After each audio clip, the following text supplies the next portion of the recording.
Hello दोस्तों, स्वागत है हमारे नए वीडियो में। आज की मूवी में हम लोग एक एक्शन थ्रिलर मूवी को एक्सप्लेन करने वाले हैं। इस मूवी में हम लोग दो लड़कियों को देखेंगे जिन्हें कुछ लड़के किडनैप करके ले जाते हैं और वो लोग उन्हें ड्रग्स देकर जंगल के बीचों बीच लेकर जाते हैं। इसके बाद वो लोग इन लड़कियों के साथ यहाँ क्या करते हैं ये हम लोग आगे इस वीडियो में देखेंगे। तो चलिए इस मूवी को शुरू करते हैं। मूवी के शुरुआत में हम लोग दो खूबसूरत लड़कियाँ कैटी और नैन्सी को देखते हैं। वो दोनों एग्रीकल्चर की पढ़ाई कर रही थी, इसलिए वो आगे की पढ़ाई करने के लिए न्यूयॉर्क के एक फार्म में जाने वाली थी। ये दोनों अभी बहुत खुश हैं। इसके अगले दिन उन दोनों को लेने के लिए इनके अंकल जैसन यहाँ आते हैं। जैसन एक FBI एजेंट है। यहाँ से निकलने के बाद जब वो लोग जैसन के घर में पहुँचते हैं तब यहाँ इनकी मुलाकात जैसन की गर्लफ्रेंड से होती है। वो इन दोनों लड़कियों को देखकर बहुत खुश होती है। इस शहर में आने के बाद कैटी अपना नाम हैदर और नैन्सी अपना नाम रिप्ले रखती है। अगले दिन जैसन उन्हें बस स्टॉप पर लेकर जाता है। जैसन यहाँ पर इन दोनों के साथ में न्यूयॉर्क जाने वाली बस का वेट करने लगता है, लेकिन ये दोनों जैसन से कहती है कुछ ही देर में बस यहाँ आ जाएगी,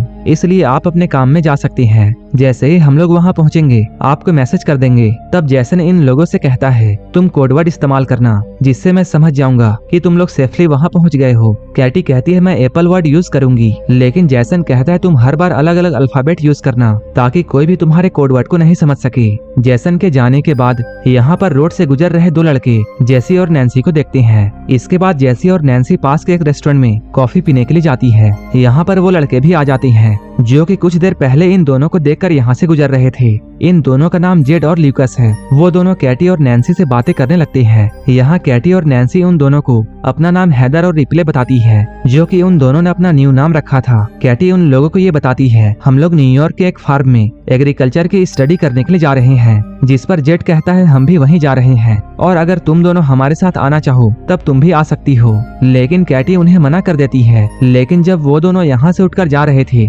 तभी नैन्सी कैटी को उन दोनों के साथ जाने के लिए मनाती है। अब ये दोनों उनके साथ चली जाती हैं। लेकिन यहाँ हम लोग ये देखते हैं जेड और ल्यूकस उन दोनों को फार्म ना ले जाकर अपने घर में लेकर जाते हैं, जो कि जंगल के एकदम पास है। ये देखकर कैटी और नैन्सी थोड़ा घबराती हैं और ये लोग इन्हें तुरंत गाड़ी को फार्म की तरफ ले जाने के लिए कहती हैं। लेकिन तभी घर से जेड और ल्यूकस की मॉम आती है, जो कि इन दोनों को बड़े प्यार से चाय के लिए इनवाइट करती है और वो कहती है जेड और ल्यूकस तुम्हें बाद में वहाँ पहुँचा देंगे। अब ये दोनों चाय पी रहे थे तभी कैटी के पास उसके अंकल जैसन का मैसेज आता है, जिसमें कैटी उन्हें कोडवर्ड में एप्पल लिखकर रिप्लाई करती है, जिससे जैसन ये समझ जाता है कि वो दोनों सेफली फार्म में पहुंच गई हैं। अब ल्यूकस की मॉम उन दोनों को कुछ खाने के लिए देती है, जिसे खाते ही कैटी और नैन्सी को नशा होने लगता है क्योंकि उस खाने में ड्रग्स मिला हुआ था। अब ये दोनों समझ चुकी थी कि उनके साथ गलत किया जा रहा है, जिसके बाद ये दोनों यहाँ से भागने की कोशिश करती हैं, लेकिन थोड़ी दूर जाकर वो बेहोश हो जाती हैं। जिसके बाद जेड और ल्यूकस यहाँ आकर इन्हें उठाकर वापस घर में लेकर जाते हैं। अगले दिन जब इन दोनों को होश आता है तब ये लोग खुद को एक जंगल में पाती हैं। इनके हाथ लोहे के जंजीरों से बंधे हुए थे।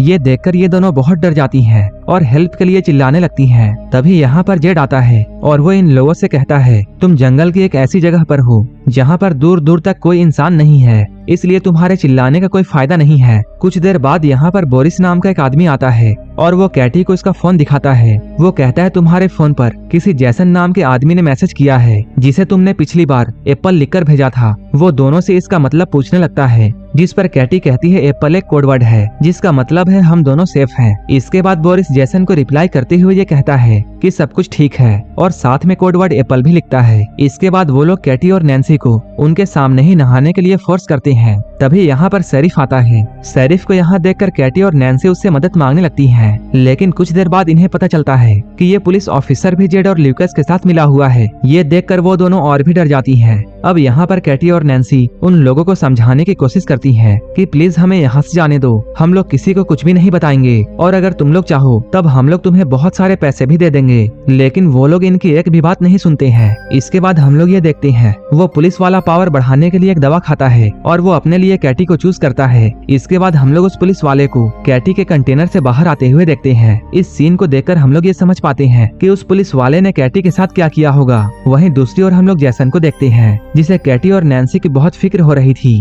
क्योंकि कैटी ने मैसेज में एप्पल वर्ड को दोबारा यूज किया था। इधर वो लोग नैन्सी के कंटेनर में एक शराबी और संकी आदमी को भेजते हैं, जो कि अंदर जाकर नैन्सी को बहुत टॉर्चर करता है, जिससे नैन्सी बहुत चिल्लाती है और इसके बाद वो नैन्सी के साथ जबरदस्ती करता है। यहाँ पर ये सभी लोग हैवान हैवानियत की सारी हदें पार कर चुके थे। असल में ये लोग कैटी और नैन्सी से जबरदस्ती धंधा करवा रहे थे।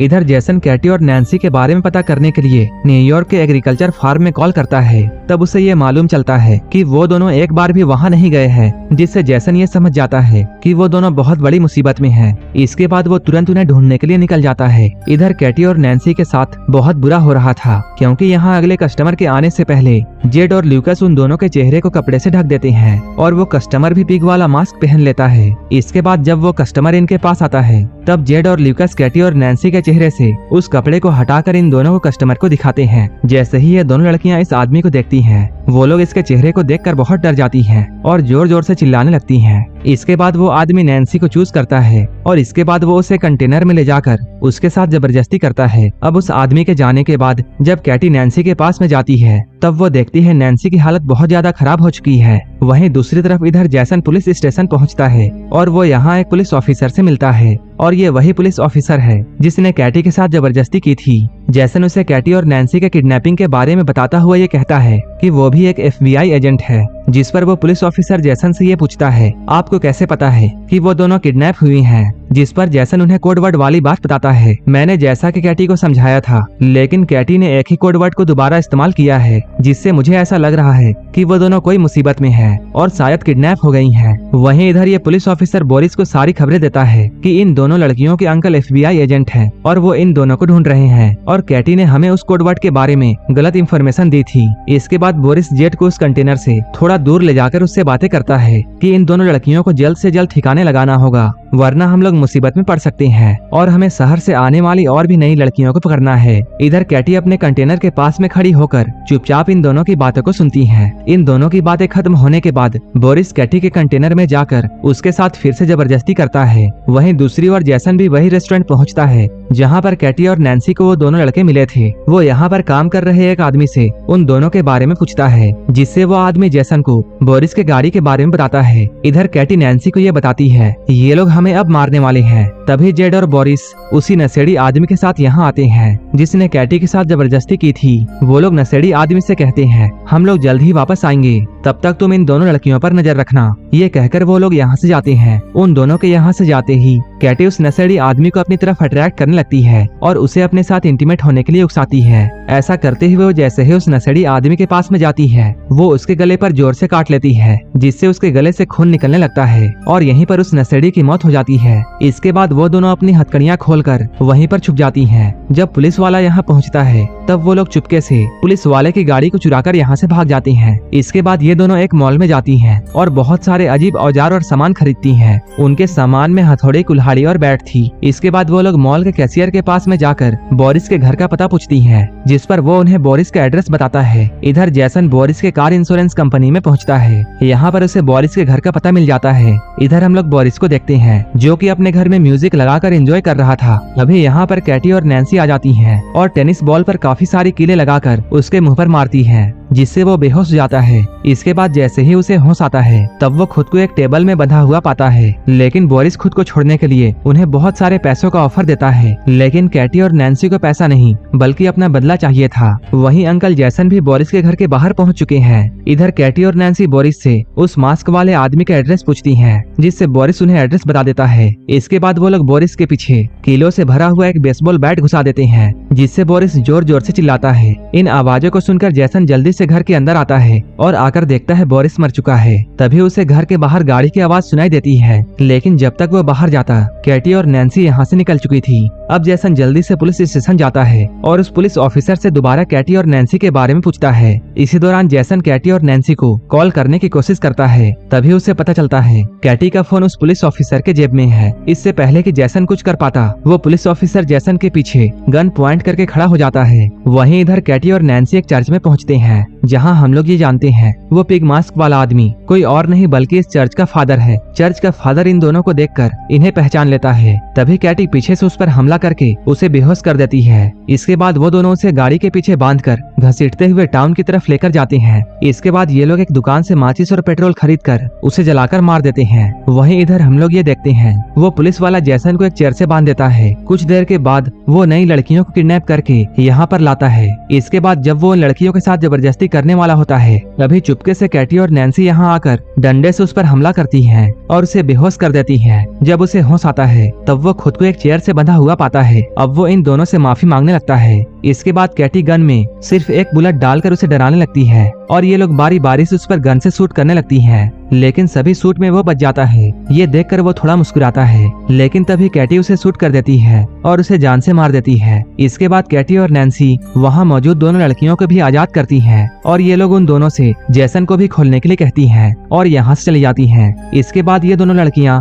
जैसन की रस्सी खोल देती हैं और वो लोग जैसन से कहती हैं, उन दोनों लड़कियों ने हमें ऐसा करने के लिए कहा था। अब जैसन को यहाँ पर पूरी बात समझ में आती है कि वो दोनों कोई और नहीं बल्कि कैटी और नैन्सी हैं। वहीं इधर हम लोग जेड और ल्यूकस की मॉम को देखते हैं जो कि ड्रिंक कर रही थी। तभी अचानक उसे अजीब सा नशा होने लगता है जिससे वो वहीं पर गिरकर बेहोश हो जाती है। इसके बाद जब उसे होश आता है तब वो देखती है कैटी और नैन्सी ने उसे बेसमेंट में एक कुर्सी में बांध कर रखा है और उन दोनों ने जेड को भी उसके सामने बांध कर रखा है। इसके बाद कैटी और नैन्सी जेड को उसकी माँ की आंखों के सामने ही डंडे से मार मार कर जान से मार देती है, जिससे उसकी मॉम जोर जोर से रोने लगती है। इसके बाद वो लोग उसकी मॉम को ल्यूकस के पास में लेकर जाती है। यहाँ पर वो लोग ल्यूकस को गन पॉइंट में लेकर एक डंडा देकर उसकी मॉम को मारने के लिए कहती है और वो लोग ल्यूकस से कहती हैं, अगर तुमने इस डंडे से अपनी मॉम को नहीं मारा तब हम तुम्हें गोली मार देंगे। लेकिन ल्यूकस ऐसा नहीं कर पाता है, जिसके बाद नैन्सी उसे गन से शूट करके मार देती है। इसके बाद वो उसी गन को साफ करके ल्यूकस के हाथों में देती है ताकि पुलिस को ऐसा लगे कि दोनों माँ बेटे आपस में ही लड़कर मर गए हैं। इसके बाद ल्यूकस की मॉम कैटी और नैन्सी से ये कहती है, अगर तुम मुझे नहीं मारोगी तब मैं तुम्हें बहुत सारे पैसे दे सकती हूँ। उसकी बात सुनकर कैटी और नैन्सी बहुत हंसती हैं। इसके बाद नैन्सी एक कटिंग मशीन से